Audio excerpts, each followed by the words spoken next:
അല്ല ഷെരീഫ് നിങ്ങൾ അസറും തമ്മിൽ തെറ്റിയോ? പറയാൻ കാരണം അത് നോക്കി, ആ ഷെരീഫ് മുതലാളി ഇപ്പൊ അസറിനൊപ്പം ഇല്ല. ഇങ്ങനെ ഒരു നേട്ടം കൈവരിക്കുമ്പോൾ കൂടെ കാണുന്നില്ലല്ലോ എന്ന് ആൾക്കാർ ഇങ്ങനെ പറയണ്ടേ? എന്താ പോലും പറഞ്ഞാ ചെയ്യാ ഞാൻ കാണിച്ചു തരാം. അങ്ങനെ അല്ല, അതായത് ആൾക്കാർ പറഞ്ഞ നിങ്ങളെ ഉദ്ഘാടനത്തിന് വന്നില്ല. അതും പറഞ്ഞു ഞാൻ പേട്ടത് അസർ ഭായി ഷെരീഫ് ഉദ്ഘാടനത്തിന് വന്നില്ല എന്നുള്ളതാണ് ഇപ്പോഴത്തെ പ്രശ്നം. ഷെരീഫ് നേരത്തെ തന്നെ ഇവിടെ എത്തിയിട്ടുണ്ടല്ലോ. എന്താണ് നോക്ക്, ഷെരീഫ് മുതലാളി ഇപ്പൊ ഇതുവരെ അസറിനെ ഒഴിവാക്കിയോ? അതാണ് ഇപ്പൊ കമന്റ് ഫുള്ള്. എന്താ സത്യം പറഞ്ഞു കൊടുക്കുക? അറുത്തു പോകാൻ പറ്റാത്ത ബന്ധാണ് കേട്ടോ. കാരണം എന്ന് വെച്ചാല് നിങ്ങൾക്ക് അറിയാൻ പറ്റും, ഷെരീഫ് ഒരു പക്ഷെ ഇങ്ങനെ പറയും നമ്മൾ വന്നിട്ട് സോഷ്യൽ മീഡിയയിലേക്ക് വന്ന് അസർ ഉണ്ടായപ്പോഴാണെന്ന്.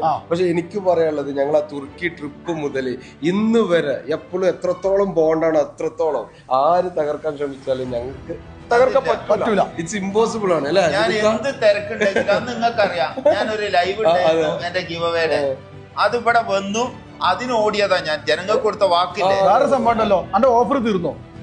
അതായത് കോംബോ ഓഫർ ഉണ്ടല്ലോ, ഞായറാഴ്ച വരെ ഓഫർ ഉണ്ട്. 12-ാം തീയതി വരെ എന്ത് 2 ഫ്രാഗ്രൻസ് എടുത്താലും ഒന്ന് ഏതായാലും കടയിൽ തിരക്കും കാര്യങ്ങളും എല്ലാരും മുതലാക്കിയോളിട്ടോ. 2 എടുത്താലും ഒന്ന് ഫ്രീയില്ലേ? അത് എത്രാം തീയതി? ഞായറാഴ്ച വരാം. ഞായറാഴ്ച ഉള്ളവരൊക്കെ വാങ്ങിച്ചോളി. അത് കഴിഞ്ഞാൽ പിന്നെ കിട്ടൂല, അങ്ങോട്ട് ചോദിച്ചു വരരുത് കേട്ടോ.